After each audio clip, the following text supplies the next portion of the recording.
Rasul pukul 20.30 Kisah Para Rasul pukul 20.30, bahkan dari jumlahmu sendiri akan muncul orang-orang dan memutarbalikkan kebenaran untuk menarik murid-murid mengikuti mereka. Kisah Para Rasul pukul 20.30 Bagian-bagian dari kemurtadan ajaran, Paulus berbicara kepada para tua-tua di Efesus. Menjadi penatua gereja tidak berarti Anda dilahirkan dari Tuhan. 1 Timotius 1, 18, 21, Timotius, anakku, aku memberimu instruksi ini sesuai dengan nubuatan yang dibuat tentang kamu di masa lalu, bahwa, mengikuti mereka, kamu bertarung dengan baik, mempertahankan iman dan hati nurani yang baik. Kapalnya karam. Di antara mereka adalah Himeneus dan Alexander, yang saya serahkan kepada setan untuk mengajarinya agar tidak menghujat. Tidak dikatakan bahwa Himeneus dan Alexander memiliki iman yang menyelamatkan sejak awal. Begitulah orang-orang Kristen nominal, yang tidak pernah dilahirkan dari Tuhan. 2 Timotius 2, 16, 18, hindarilah gosip yang tidak baik, karena mereka yang menurutinya akan menjadi semakin tidak saleh. Ajaran mereka akan menyebar seperti gangren. Di antara mereka adalah Himeneus dan Filetus, yang telah menyimpang dari kebenaran. Mereka mengatakan bahwa kebangkitan telah terjadi, dan mereka menghancurkan iman beberapa orang. Dua pemimpin sekte yang tidak pernah dilahirkan dari Tuhan sedang menyesatkan beberapa orang Kristen nominal. 1 Timotius 4:1, Roh dengan jelas mengatakan bahwa di kemudian hari beberapa orang akan meninggalkan iman dan mengikuti roh-roh penyesat dan hal-hal yang diajarkan setan. Iman mengacu pada kekristenan sebagaimana didefinisikan dalam Alkitab. Beberapa orang Kristen nominal akan meninggalkan kekristenan Alkitabiah untuk kultus atau agama lain. Hal itu menunjukkan bahwa mereka tidak pernah dilahirkan dari Allah seperti yang Yohanes nyatakan dalam 1 Yohanes pukul 2:19. 1 Timotius 6:20-21, Timotius, jagalah apa yang dipercayakan kepadamu.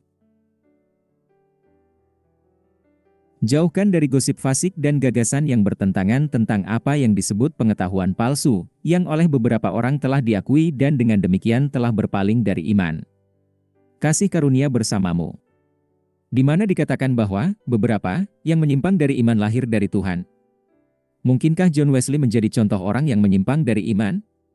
2 Petrus 2:1, tetapi ada juga nabi-nabi palsu di antara orang-orang, sama seperti akan ada guru-guru palsu di antara kamu. Mereka diam-diam akan membawa ajaran sesat yang merusak, menyangkal bahkan Tuhan yang berdaulat yang membeli mereka, membawa kehancuran cepat atas diri mereka sendiri.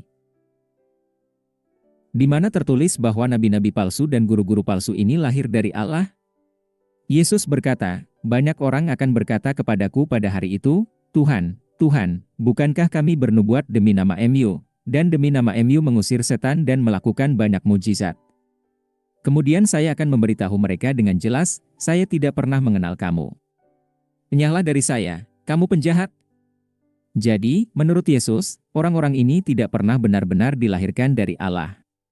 2 Petrus pukul 3:17, karena itu, saudara-saudaraku yang kekasih, karena kamu mengetahui hal ini, berhati-hatilah agar kamu jangan terbawa oleh kesalahan orang fasik dan jatuh dari posisi amanmu. Istilah posisi aman sebenarnya adalah satu kata, sterigmos, yang berarti ketegasan. Ini tidak menyatakan apa posisi mereka sebenarnya, tetapi menggambarkan karakteristik iman yang menyelamatkan. Bentuk kata kerjanya sering diterjemahkan sebagai menguatkan atau berdiri teguh. Seperti dalam 1 Tesalonika 3:2, kami mengutus Timotius, yang adalah saudara kita dan rekan sekerja Allah dalam memberitakan Injil Kristus, untuk menguatkan dan menguatkan kamu dalam iman. Dengan demikian, ayat ini tidak mengatakan bahwa mereka diselamatkan dan dilahirkan dari Allah. Karena Petrus mengakui di awal suratnya bahwa dia tidak yakin akan status keselamatan mereka ketika dia berkata, bersemangatlah untuk mengamankan panggilan dan pemilihanmu, tidakkah Anda menyadari bahwa Kristus Yesus ada di dalam Anda kecuali, tentu saja, kamu gagal dalam ujian?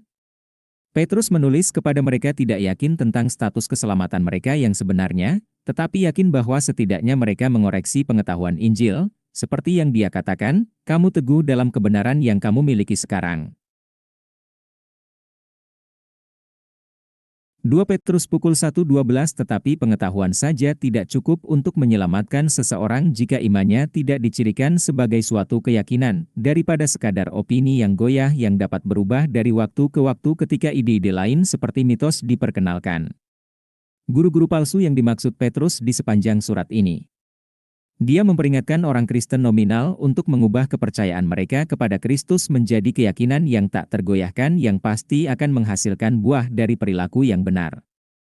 Karena hanya dengan demikian, jika Anda melakukan hal-hal ini, Anda tidak akan pernah jatuh, dan Anda akan menerima penerimaan yang kaya ke dalam kerajaan kekal Tuhan dan Juru Selamat kita Yesus Kristus.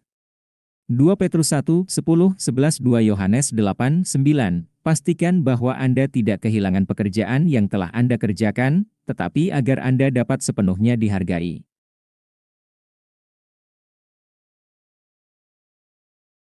Siapapun yang berlari di depan dan tidak melanjutkan pengajaran Kristus tidak memiliki Allah. Siapapun yang terus mengajar memiliki Bapa dan Putra. Ini tidak mengatakan bahwa orang-orang yang berlari di depan dan mengaku memiliki wahyu baru dan memulai pelayanan mereka sudah menjadi milik Tuhan sejak awal. Sekali lagi ini dijelaskan dalam 1 Yohanes pukul 2:19 bahwa mereka yang berasal dari Allah tidak